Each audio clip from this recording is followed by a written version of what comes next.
And so, once again, folks, we are here with a new game, Crystalis, for the Game Boy Color. As you probably saw in the intro, the world ended. Approximately, like 1998, something like that. This takes place 100 years after the fact, in the year 2097, so we should be in a nuclear wasteland by now, if this game is to be believed. Wizards happen because nuclear fallout does that. Technology gets lost because humans are strange like that. Except for the one wizard, Dragonia. We have a name. We'll just leave it as default. It really doesn't matter.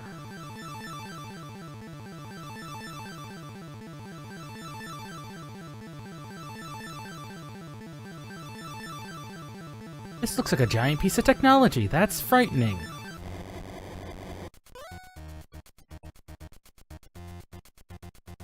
Now this, as I said earlier, was the Game Boy Color port.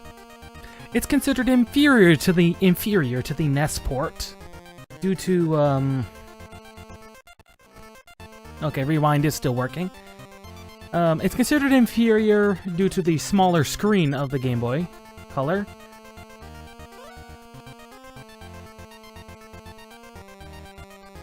This is the town of Leaf, and we are an unnamed individual, specifically default named Simia.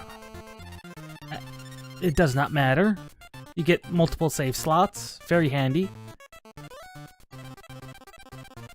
The vampire in the mountains.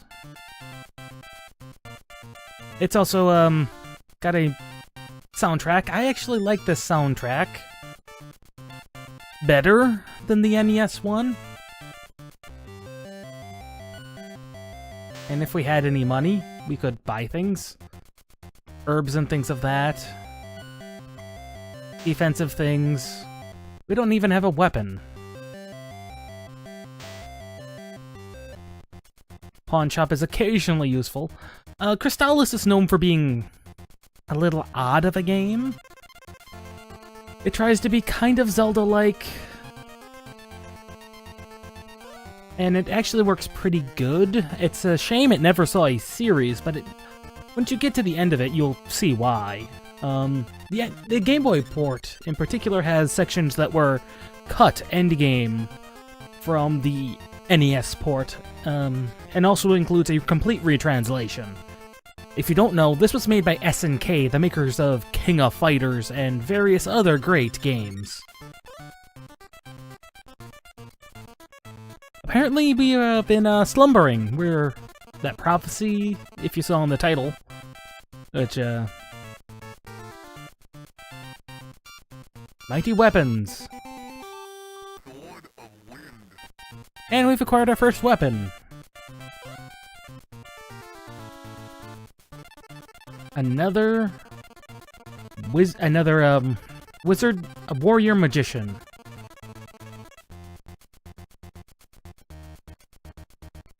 And he wishes us luck. Now, this game has some unusual title choices. It's gonna take me a while because... There we go, bees to attack. And if you notice, we have a level 1 projectile attack. This is very handy because most enemies can attack off screen because, as I mentioned, Oh, free money. I think I forgot that guy existed last time I played this game. But yeah, enemies can attack off screen, so you're gonna basically want to walk around always with the charge. And we're gonna want a tanned hide. Just the equipment is much better, and it changes your look, really? Yes, it does. I apparently have forgotten so much about this game. Wow. Anyway, they said there's a warrior, a wizard, waiting for us. Up here.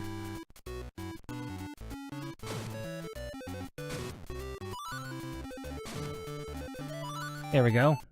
One thing you'll notice is that basically you can double tap an enemy by letting them get close. And you hit them with both the sword and the projectile. This is handy in a lot of situations. Actually. Because otherwise things can take a little bit of time in order to kill. Enemies also have various elemental weaknesses, although only having the Sword of Wind, that's not a huge problem. Or something we can deal with. Basically, for a Zelda clone, this works pretty well, and this was actually released pretty late in the NES's life cycle. 1990 originally. And then as you saw on their title screen, it was re-released for the Game Boy Color in 2000. So, actually plays very smooth. Late NES titles are always very good for being graphically actually rather impressive. If a little cryptic. Anyway, here's the guy. He's in here. And like, I just love this music. You know, I don't think Crystalis gets a lot of, especially this port, gets a lot of flack for being the remake. Hello.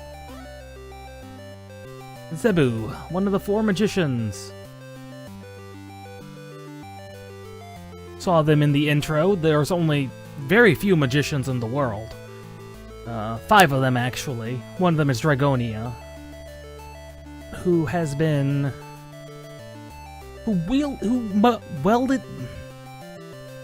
melded is the word I'm looking for. Melded his magic with technology, which was been shunned since the nukes fell. Repair the windmill. These guys give us our quests, these 4 magicians. They're also kind of aligned to the 4 elements, which is going to be handy. And they also get to teach us magic. Magic is, as you can guess, very important. Also, the smaller resolution means you're gonna run into enemies, especially on the vertical plane. And we have gained a level. We are now level 2. We'll dedicate that save. What kind of cash did we have? 30. We could buy a shield. We should do that. Oh, and we can now one-shot the cat critters. This could make some easy grinding very handy. We could easily do some grinding if we wanted to. But there's really not much we need to afford. And no one minds us, you know, wielding the sword. I mean, we are a prophesied character. We're supposed to be here. We're supposed to be wielding the sword. Oh, that's 80. My bad. I forgot about that. Also, you can kind of spam the sword. No real reason to, but you could. Because I think that actually, the sword actually has to appear in order to, count. Or maybe we're just lucky. With killing the cats before. That is also a possibility. Anyway, the map here is very small. Basically, we have this cave to go through, and that's pretty much it. Ah, yes, the slime creatures. It also has a pretty interesting dungeon set. Crystalis. And like I said, this music is just pretty good.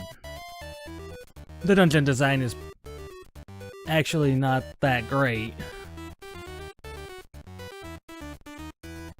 As you can see here, there's nothing down any of these dead ends. That does change later on, as the dungeons get more and more complex.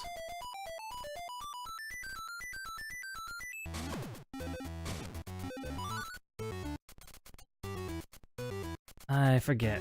And there's often, when there are things down here, an alarm flute. That is an item We can drop items. I did not know that. Anyway, some of these items are rather useful, others are rather useless.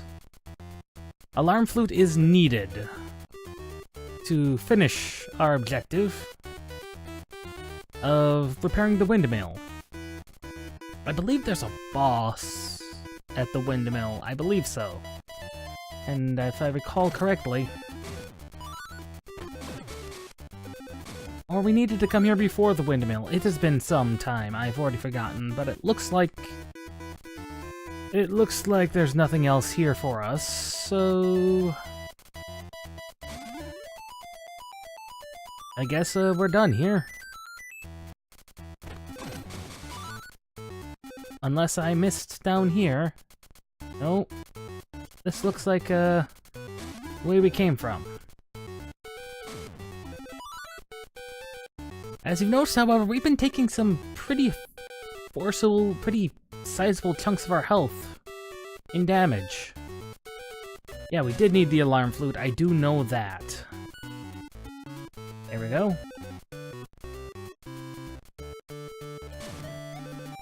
Well, apparently these guys are weak to wind, I think is what it is. And the sword, while the wind... Well, it is the wind sword. Only the projectile is flavored, for lack of a better term. It's an oddity of programming, but, Anyway, this guy's asleep. Let's use the alarm flute and wake him up. You were gonna sleep forever.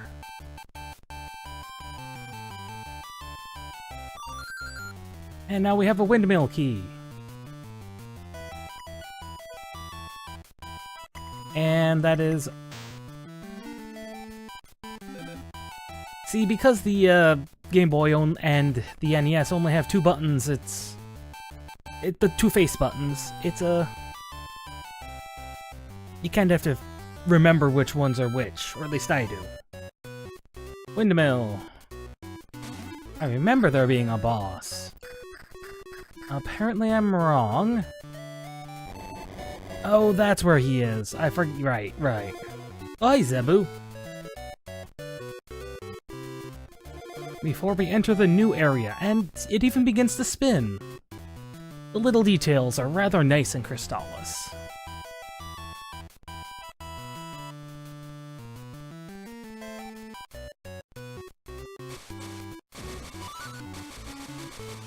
Also, another thing you can do in Crystalis is you can just spam your sword and move. A rather unusual move. And could be controversial. Fortunately wasn't. Yeah, they're just weak to wind, and again, sword is metal, but it projects wind projectiles. That is a trade-off. A trade-off I will have to remember for later. And it's mostly due to the size of the screen that's gonna cause problems.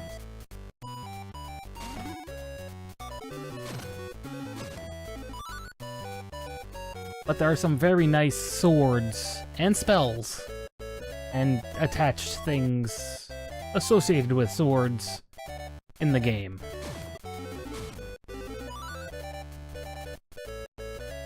Let's do a little bit of grinding. We want to hit level 3, I believe. I think that grants us a bigger chunk of MP than what we have now.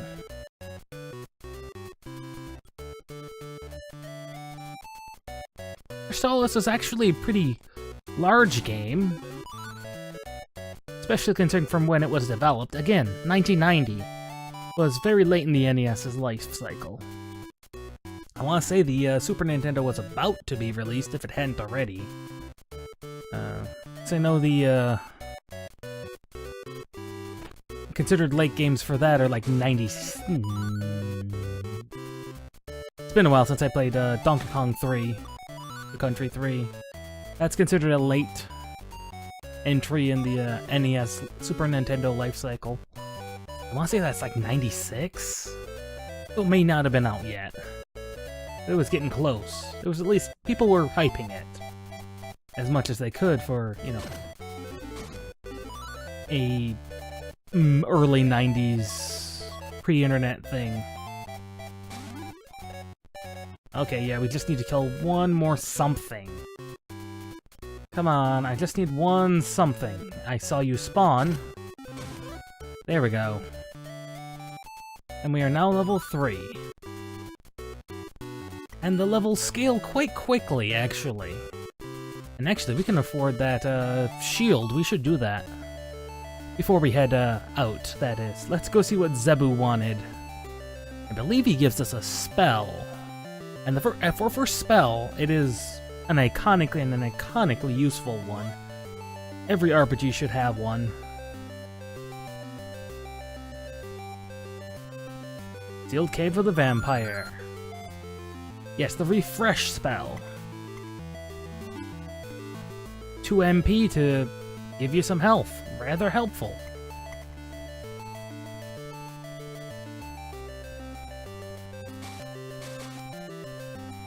And so, with the ability to heal ourselves, we should head to town, buy that shield, and basically that's all there is to do at this point.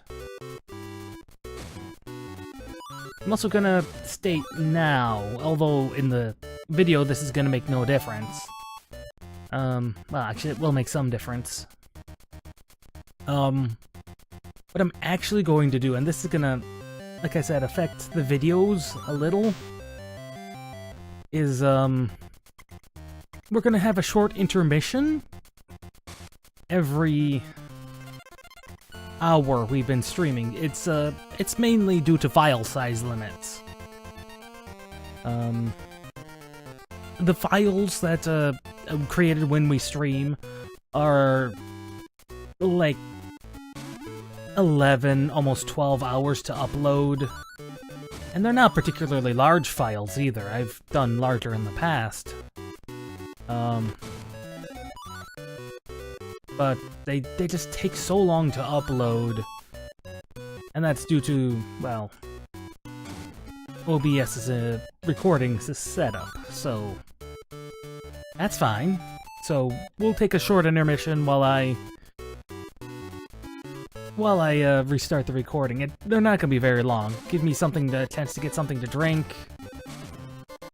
Because believe it or not, talking constantly is very tiring. Wait, there's a wizard not a wizard, a vampire in here. So not only are there mutants in this world, it has brought vampires back into existence. Oh yes, that is what makes this place annoying. Poison, I forgot about that. What makes the refresh spell kind of refresh? I can say it right. Kind of interesting is it's not a chunk healer, it's kind of a over time healer, as you've noticed. It'll only heal about 6 health per tick, but the ticks count down. It's very different than other games you might find of similar variety. What kind of cash do we have? 40. We're gonna need some antidotes. I forgot. Poison is introduced early and quick. You also have to forgive me running into things. My, carpal tunnel is acting up a little bit. It's getting a little hard to feel some of my fingers. No big deal. Well, see, poison doesn't even go away in town. So it's an annoyance. Oh, let's see what an antidote costs. Oh, antidotes are really expensive. Well, let's hope resting at the inn can fix that.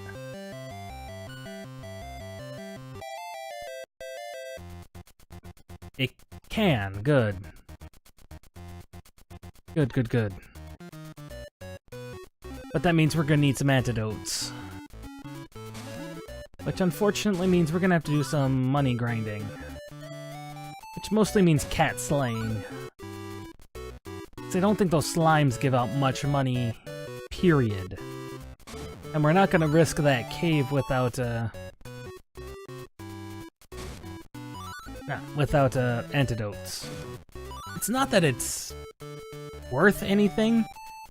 You know, there's no real reason to worry about the poison other than the fact there is a spell to eliminate that. But you don't get it for a while. And I think they introduce it because it gets rid of several ailments. And not just poison. It's not like Final Fantasy V with its Poisonous spell that only takes away poison. Which, again, is one of those odd decisions in Final Fantasy V that makes no sense. To me, at least. I mean, it probably made sense to them as well. A lot of enemies do deal just poison, but it's not a necessity.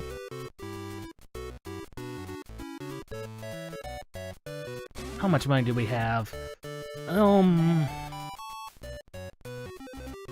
Some. I think things have just stopped spawning. That's not normal. There they are.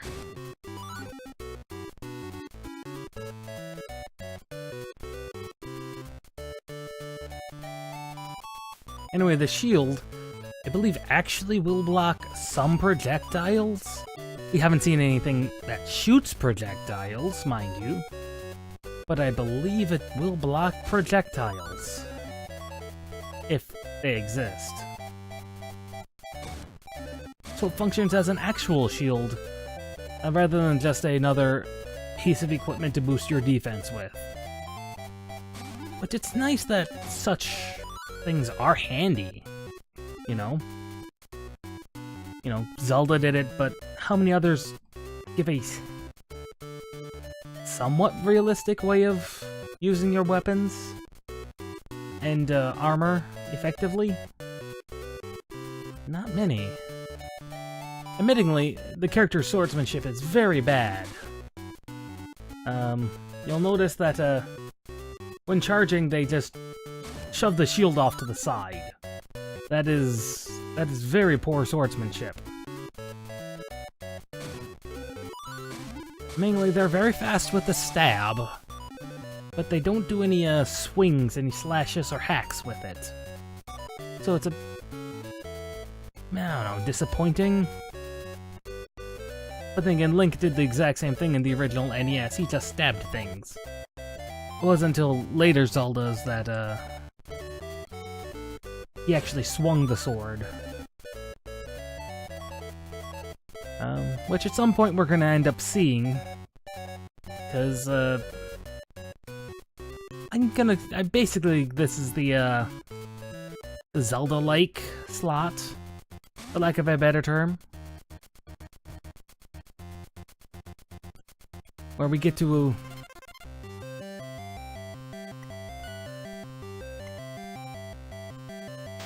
well, that's how we sell things. Yeah, this, we're basically gonna be playing several Zelda-likes here on the channel. We're gonna start with Crystalis. And there's others. Anodyne is one I really wanna show you guys Anodyne. Cause I really enjoyed my time with Anodyne. Even if I never did 100% it.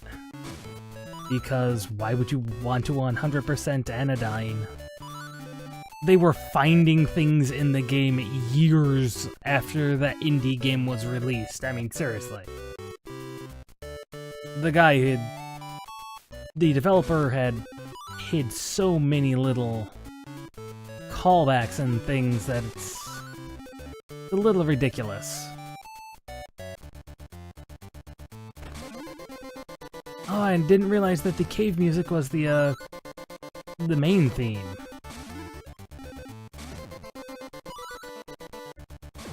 I especially like the main theme of Crystalis. that you get at the beginning. This particular song is pretty good.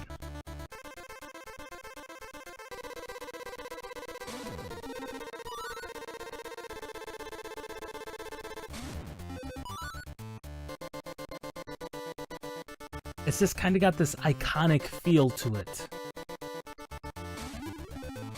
I don't think I normally take on this guy until like level 5. I'm level 5.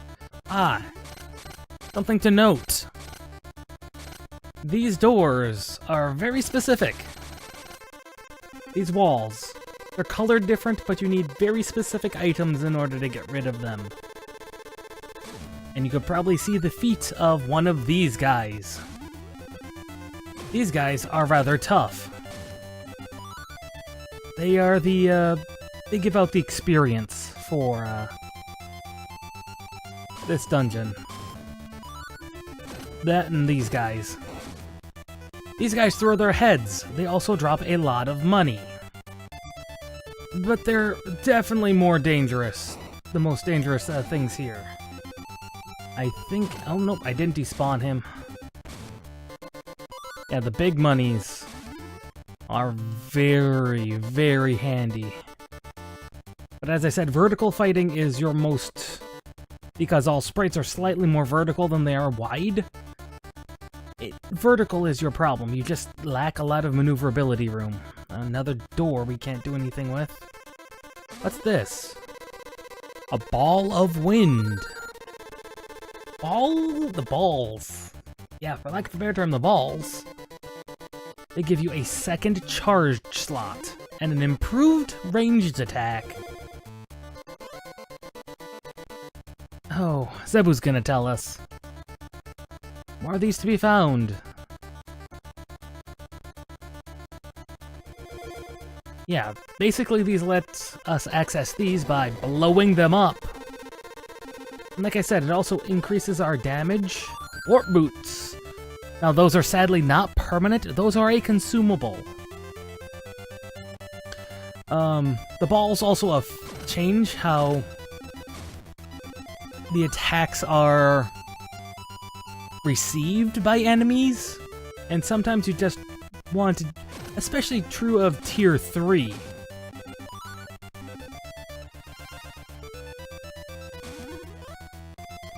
And now we have an antidote.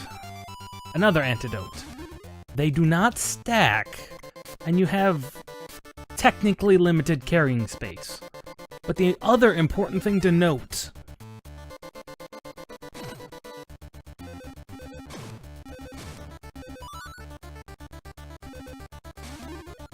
is,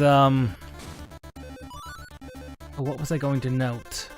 Oh yeah, because of the number of keys available on the Game Boy and NES, you can only have one spell or one item equipped. You cannot have both. And that is occasionally a hindrance. Just occasionally, mind you. Half the reason I wanted to do Crystalis is back in the day. I didn't have too awful many new games. So actually I would... medical herb. Go to the library, actually, of all places. Not the closest one, the slightly further away library. And they would have, issues of Nintendo Power, oddly enough, for you to look at, check out, whatever. And I did that for a lot of games. This was one of them.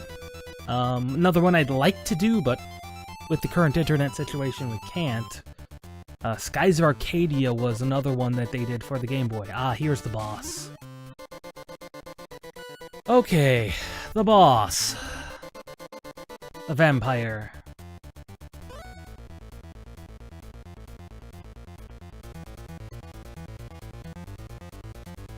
Prepare for your doom.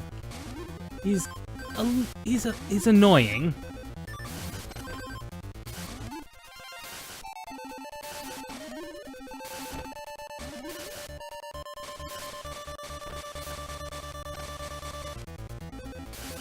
Mainly because those little bats are the annoying bit.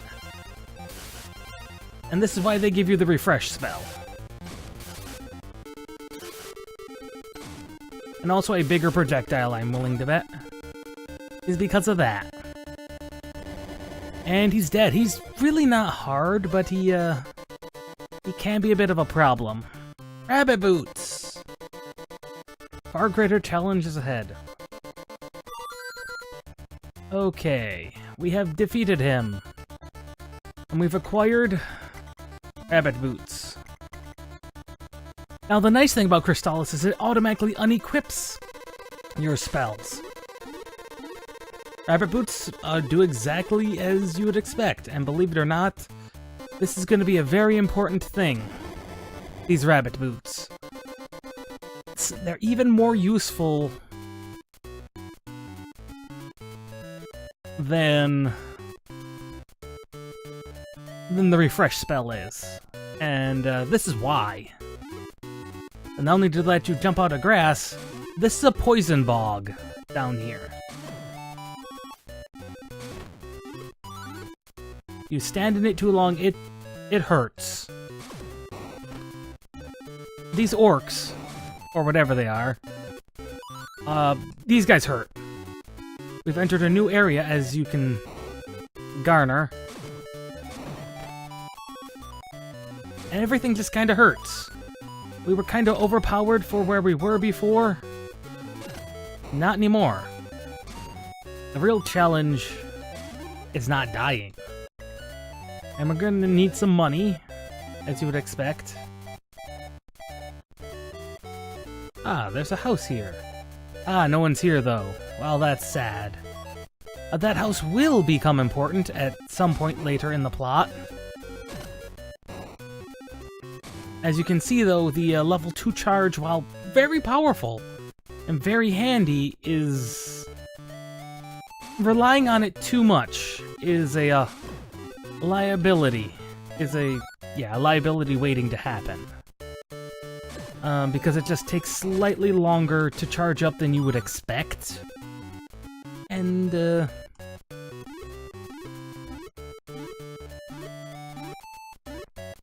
that's really all there is to it. And there's no real nice way to dodge those guys either. That's the big problem. I forget. Ah, the mushrooms. Those guys are not a problem. Mushrooms are weak to wind, oddly enough. But they don't drop much money either. I believe they are basically whereas the orcs are the money dispensers, I believe the mushrooms give out better experience. Don't quote me on that, but that is what I am recalling. Anyway, the town we need to check out is over here. Hello. Akahana. He seems to have misplaced his onyx statue. Over by the river he dropped it. That's disappointing. Yes, and that is why we got the rabbit boots. They are very handy. Ah, now they sell some warp boots, in case you ever needed to go back to the town of Leaf. There's also a spell later that does that. A town inhabited only by women. That could cause occasional problems. I think we're gonna try and save up for the bronze shield. We could afford a better set of basic armor, but the shield is closer. Ooh, a bar. Akahana. Cool beverage. Undisclosed. A private conversation. And he's left. I'm sorry, dude. The mountain. Oh no, Dragonia's got soldiers on the mountain. That's sad. Oak in the midst of the forest to the east. They're strange. Ah. To Mount Saber, one down to the south and the other is north. Both are dangerous. One's walled off. Oh my. If I knew the teleport spell, it wouldn't be a problem. I don't know the teleport spell. Pawn shop, useless. Again, very interesting thought. A pawn shop in a medieval-style village is an unusual take of on things. Missing statue. I'm not saying it's a bad idea. It's just an unusual take for this type of setting. Back to the rabbit boots. Yeah, one of the annoying things is, looking at it, could you tell which one of these was a medical herb and which one was an antidote? No. A minor thing that would, I would say, if you're trying to take design cues from a game, if you're a game designer, you should probably differentiate your items a bit. Not that it's a necessity or anything. It is just an unusual design choice they made here. Again, it was probably due to the limited memory and limited sprite mapping of the time. So that's likely why. They could create the items in the game with little problems. Oh, there's the Onyx statue. That was easy.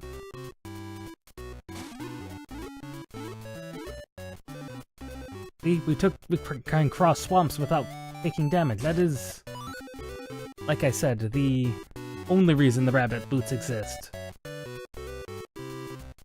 And what else is around here? Now, despite the fact you can explore in Crystalis quite a bit, there's a lot of game flags that have to get triggered before you can do things.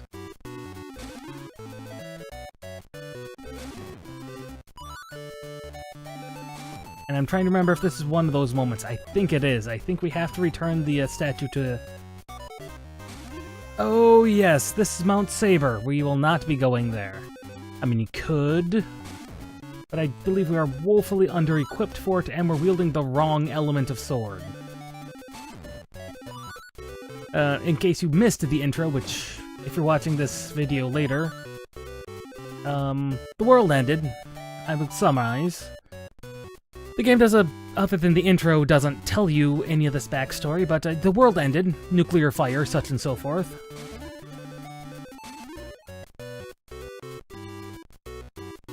Pardon me. Wizards emerged, 5 of them. Zebu's one of them. Dragonia's another. And these wizards used magic to restore life to the land. Except for Dragonia. He merged his magic with the dreaded and shunned technology that was left lying around, as you can imagine, from an advanced society. And so he did that, much to the hatred of everybody, and became very powerful. The other wizards united, created 4 magic weapons, 4 magic swords, and as you can guess, their associated items, and to fight Dragonia, but before they could be merged into one ultimate sword, Dragonia came along and basically said, haha, you wizards, you're weak, and scattered the 4 swords, or at least 3 of them. Apparently Zebu maintained grip on the Sword of Wind. And there was a prophecy where the hero of prophecy emerged from some, looked like cryostasis unit, which probably makes us really, really old. Probably pre-war, I would say, based on the fact it's a cryostasis unit. So, we emerged, and we're apparently here to fight Dragonia for reasons unknown to us. We have no reason to. We don't hold a grudge against him or anyone here. We just woke up. I doubt we have much of a memory of anything. It's gas mask. That's what we needed. Ah, now that building is accessible. But first, let's get that shield.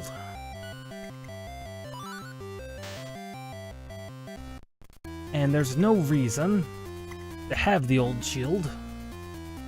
And I don't think the shields ever change icons. I forgot that the... And let's... Okay, and it... Yes, you can buy this. There's no reason to hold on to old weapons or armor. You have limited slots anyway. What's the inn cost? Is there an inn here? I forget if there's an inn or not. I don't think there is. Oh no, there it is. It's the big prominent building.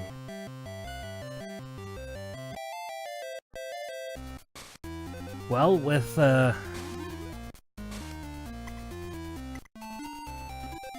now the gas mask has to be equipped, but is passive once it's equipped, which is unfortunate, but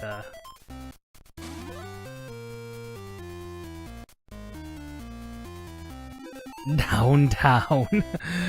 The game has a sense of humor. It's like downtown. There is no downtown. Is this downtown? This has to be downtown. In fact, ah!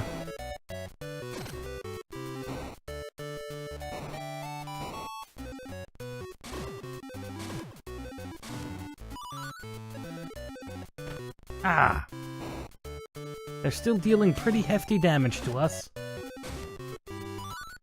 But that'll change once we can get the next armor. Which is, yeah, 16 a pop. That's not bad at all. We've got a shot at, not having to grind for it too much at all. Here we go. Here's Tornell's school. Okay, just the sword. This is why you're able to spam. So here we go, and spam time!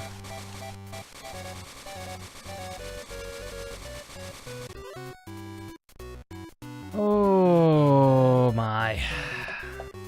Oh my.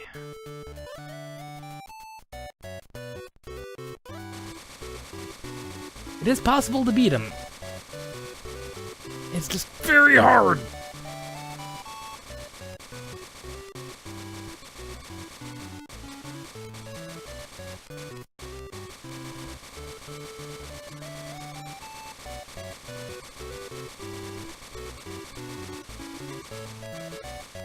Okay. We're gonna try something. Controllers, auto fire B is U.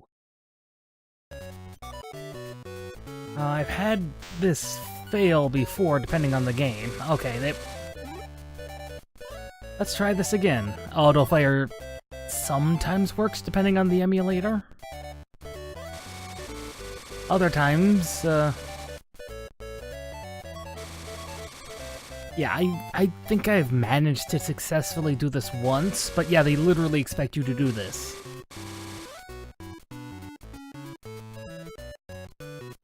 I think it might also be based on your level. So your spamming is more effective the higher damage you can deal, but don't quote me on that. Strom is the first of the challenges. Ah, telepathy spell. Those that don't speak. A very handy spell. So yeah, our second spell, telepathy. Very handy.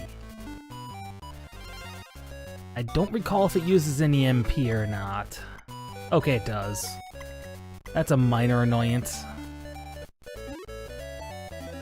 And now to promptly forget that that auto fire exists because it can break things.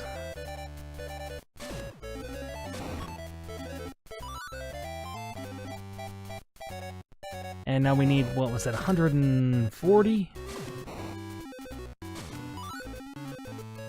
140, One of the nice things about the enemies is once they've been knocked back, they're generally alright with, getting knocked back. So you knock them back, they don't attack you back. Okay, 102 is what we currently have.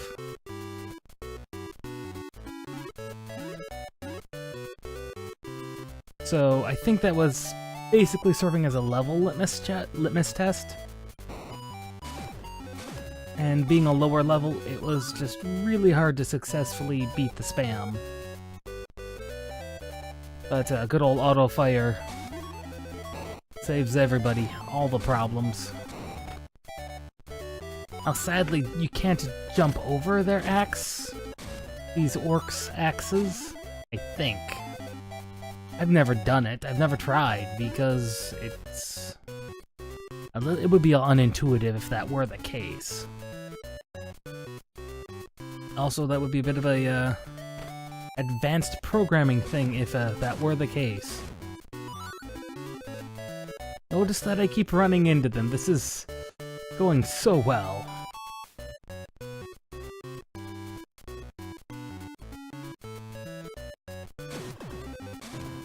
Also, when enemies are sometimes near the bottom of the screen, they can get hit twice by a projectile.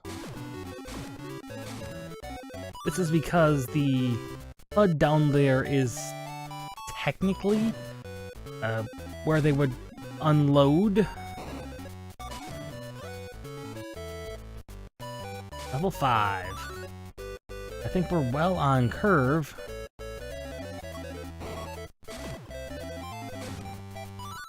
Yes, I think we're well on curve. Yeah, Crystalis is actually a pretty good game. I enjoy it actually quite a bit. I think we'll take a couple of minute break here after we acquire our new armor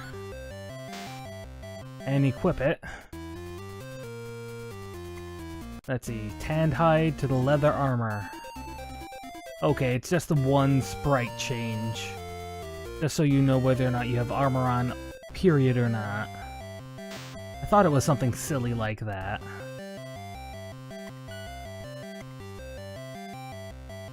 And sell the old armor. And we'll be back in a couple minutes, folks.